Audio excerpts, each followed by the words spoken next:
दोस्तों नमस्कार, आप सभी का स्वागत है आपके अपने चैनल गोल्डन पाठशाला में। दोस्तों इस क्लास में आज पढ़ेंगे लेसन नंबर 8 मौर्योत्तर काल में भारत की स्थिति व विदेशियों से संपर्क। इस लेसन के अंतर्गत आपको कई तरीके के इम्पोर्टेंट फैक्ट देखने को मिलेंगे जो आपकी परीक्षा की दृष्टि से काफ़ी इम्पोर्टेंट हैं। तो आइए शुरू करते हैं वीडियो। तो आइए पढ़ते हैं मौर्योत्तर काल। मौर्य काल के बाद 200 ईसा पूर्व से मौर्योत्तर काल का आरंभ होता है। यानी मौर्य काल के पतन के बाद जब पुष्यमित्र शुंग ने बृहद्रथ की हत्या कर दी, उसके बाद मौर्य काल का अंत हो जाता है और मौर्योत्तर काल का प्रारंभ होता है। इस काल में ब्राह्मण शासक सत्ता में आए, जैसे शुंग, कण्व, सातवाहन, इस प्रकार के वंश जो है सामने आए, जिसमें से सातवाहन वंश जो था वो सबसे प्रसिद्ध था। तो आइए देखते हैं शुंग वंश के बारे में। शुंग वंश मौर्य वंश के अंतिम शासक बृहद्रथ की हत्या कर पुष्यमित्र शुंग ने शुंग वंश की स्थापना की थी। ये उज्जैन के निवासी थे। तो यहाँ से आपको फैक्ट याद करना है कि शुंग वंश की शुरुआत किसने की थी। तो बृहद्रथ की हत्या करके पुष्यमित्र शुंग ने शुंग वंश की नींव डाली थी। जहाँ पर पहले मौर्य वंश हुआ करता था, वहाँ पर शुंग वंश की स्थापना हो जाती है। इसके बाद है ये उज्जैन के निवासी थे, मतलब ये उज्जैन के रहने वाले थे। इसके बाद है कर्ण वंश। कर्ण वंश के अंतर्गत कुछ महत्वपूर्ण पॉइंट्स आपको याद रखना है, जैसे शुंग वंश के अंतिम शासक देवभूति की हत्या करके उसके सचिव वसुदेव ने 75 ईसा पूर्व में कर्ण वंश की स्थापना की थी। तो ये चीज़ बस आपको याद रखना है कि शुंग वंश का अंतिम शासक देवभूति था, जिसका एक सचिव था वसुदेव, और यही वसुदेव 75 ईसा पूर्व में क्या करता है, इसकी हत्या कर देता है और कर्ण वंश की स्थापना करता है। जहाँ पर शुंग वंश हुआ करता था, वहाँ पर कर्ण वंश की स्थापना कर देता है। इसके बाद है सातवाहन वंश। इस वंश के शासकों में कुछ महत्वपूर्ण चीज़ें आपको देखने को मिलेंगी। तो सातवाहन वंश का जो समय है लगभग 30 ईसा पूर्व से 203 ईसा पूर्व के मध्य था। कर्ण वंश के अंतिम शासक सुशर्मन की हत्या करके सिमुक ने सातवाहन वंश की स्थापना की थी।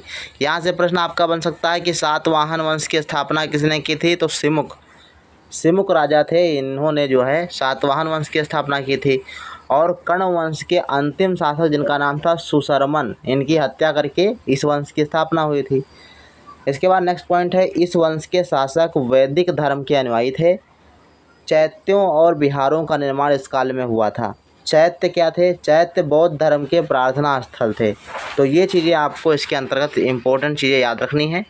अब इसके बाद है पश्चिमोत्तर भारत, यानी पश्चिम और उत्तर के भारत में इस समय कौन कौन से शासक आए। लिखा है कि यहाँ पर मध्य एशिया और चीन से आए विदेशी राजवंशों ने शासन जमाया, जैसे हिंद यूनानी, शक और पल्लव तथा कुषाण। ये 4 राजवंश हैं जो यहाँ पर मध्य एशिया और चीन से आए हुए थे, जिसमें सबसे प्रसिद्ध हिंद यूनानी शासक मिनांडर हुआ। वह मिलिंद नाम से जाना गया। उसकी राजधानी पंजाब में साकल, जो आधुनिक सियालकोट में थी। तो ध्यान रखिएगा, सबसे प्रसिद्ध हिंद यूनानी शासक मिनांडर था, जिसको मिलिंद के नाम से जानते थे, और इसकी राजधानी कहाँ थी? तो पंजाब के साकल। प्राचीन काल की बात करें तो साकल नाम था, वर्तमान में आधुनिक सियालकोट, वहाँ पर इसकी राजधानी थी। तो अब देखते हैं मौर्योत्तर काल के प्रमुख राजवंश और प्रसिद्ध शासक कौन कौन से राजवंश किस क्रम में आते हैं, और उनसे प्रसिद्ध शासकों के बारे में अध्ययन करते हैं। तो सबसे पहले आता है हिंद यूनानी, और इसमें प्रसिद्ध शासक का नाम है मिनांडर। इसके बाद हिंद यूनानी के बाद आता है शक राजवंश। शक राजवंश में प्रसिद्ध शासक की बात करें तो रुद्रादमन प्रथम थे, इनको आप याद रखिएगा। पल्लव के अंतर्गत कुछ महत्वपूर्ण शासक नहीं थे, और ये ईरानी थे, ध्यान रखिएगा, ईरान देश के रहने वाले थे।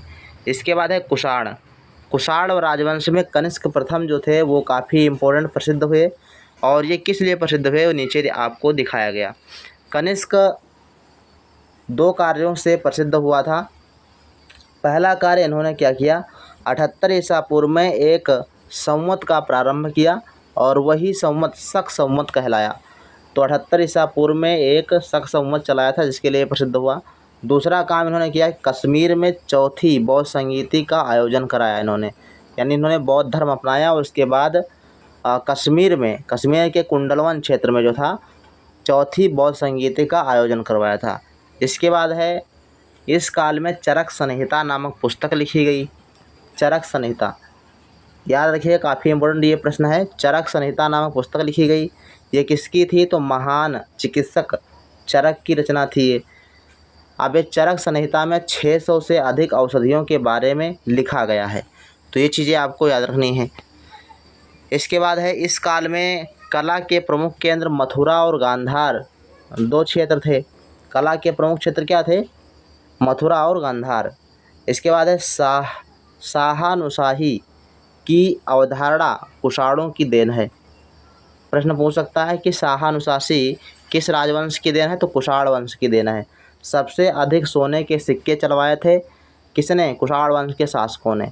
और कुषाण वंश के शासक या जो आपके कनिष्क रहे, कनिष्क के समय में जो बौद्ध संगीति हुई थी उसके अंतर्गत बौद्ध धर्म के 2 भाग हो गए थे। बौद्ध धर्म 2 भागों में बट गया था, हीनयान और महायान, जिसमें महायान शाखा का ये अनुयायी था कनिष्क। तो इन चीज़ों को ध्यान रखिएगा और इस लेसन में बस इतने ही आपके काफ़ी इंपॉर्टेंट फैक्ट्स थे। तो इस वीडियो में बस इतना ही, मिलते हैं नेक्स्ट वीडियो में, तब तक के लिए धन्यवाद।